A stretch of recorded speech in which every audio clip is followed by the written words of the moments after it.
انسان چاہے کسی بھی مذہب سے تعلق رکھتا ہو، اسے اپنی عبادت گاہوں سے والہانہ عقیدت ہوتی ہے۔ ان کے مسمار کر دینے یا نقصان پہنچانے سے ان کے دلوں میں نفرت اور عداوت کا شعلہ بھڑکتا رہتا ہے۔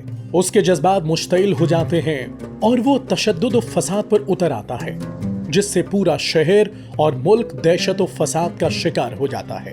اس کے برعکس دین حق کے نظام میں ہر انسان کو اپنے اپنے دائرے میں رہ کر زندگی گزارنے کا حق دیا جاتا ہے۔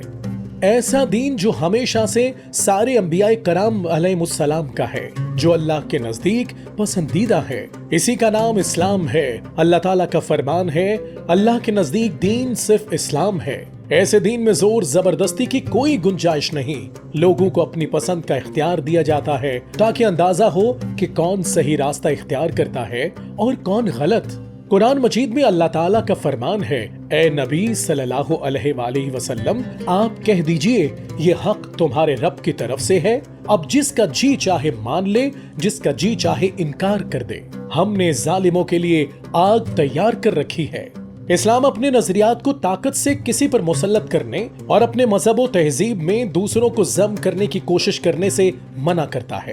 ارشاد خداوندی ہے، دین کے معاملے میں کوئی زبردستی نہیں ہے۔ خلیفہ اول حضرت ابو بکر صدیق رضی اللہ تعالیٰ عنہ نے کفار کے مذہبی معاملات کے متعلق جو معاہدہ لکھا، اس کے الفاظ اس طرح ہیں: ان کے چرچ منہدم نہیں کیے جائیں گے اور نہ کوئی ایسی عمارت گرائی جائے گی جس میں وہ ضرورت کے وقت دشمنوں کے حملے میں قلعہ بند ہوتے ہیں، ناقوس اور گھنٹیاں بجانے کی ممانعت نہیں ہوگی اور نہ تہواروں کے موقعوں پر صلیب نکالنے سے روکا جائے گا۔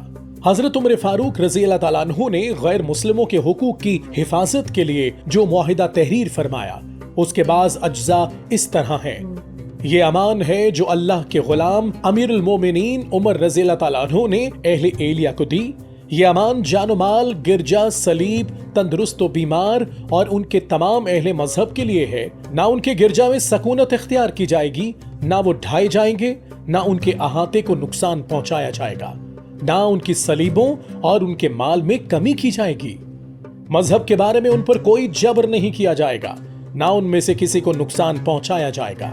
حضرت عثمان غنی رضی اللہ تعالیٰ عنہ نے ان تمام معاہدوں کو اسی طرح باقی رکھا جس طرح عہد رسالت حضرت ابو بکر صدیق رضی اللہ تعالیٰ عنہ اور حضرت عمر فاروق رضی اللہ تعالیٰ عنہ کے عہد میں تھے۔